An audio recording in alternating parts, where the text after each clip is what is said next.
बिहार चुनाव में इस बार कुछ ऐसा हुआ है जिसने सबको हैरान कर दिया और एक बड़ा सवाल खड़ा कर दिया है। पहले फेज में वोट पड़े 64.46%। ये एक नया रिकॉर्ड है। तो इस बम्पर वोटिंग का आखिर मतलब क्या है? सरकार के लिए जश्न या फिर बदलाव की चेतावनी? ये कोई मामूली बात नहीं है। इसमें तो साल 2000 के ऐतिहासिक चुनाव का रिकॉर्ड भी तोड़ दिया। आखिर इस रिकॉर्ड तोड़ वोटिंग के पीछे की कहानी क्या है?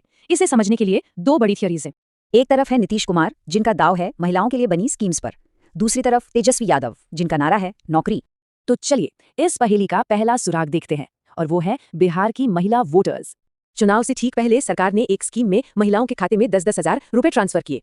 ये स्कीम बिहार की करीब 1 करोड़ महिला वोटरों तक तो पहुंची, लेकिन कुल महिला वोटर 3.5 करोड़ है। तो सवाल ये है, क्या महिलाओं ने पैसे तो लिए पर वोट बदलाव के लिए दे दिया, या फिर इस वोटिंग के पीछे कोई और ही वजह है? और वो वजह हो सकते हैं बिहार के युवा। बिहार के कुल वोटरों में 28% युवा हैं, जिनकी उम्र 18 से 29 साल है। ये एक बहुत बड़ा आंकड़ा है। और इन युवाओं की सबसे बड़ी चिंताएं हैं नौकरी, शिक्षा, पलायन और पेपर लीक जैसी परेशानियां।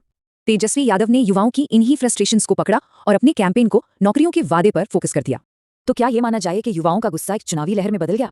लेकिन कहानी सिर्फ इतनी ही नहीं है। इस चुनाव में कुछ वाइल्ड कार्ड्स भी हैं जो खेल बदल सकते हैं। देखिए, एक तो 65 लाख नए वोटर जुड़े, ऊपर से लाखों प्रवासी मजदूर भी घर आकर वोट डाल गए।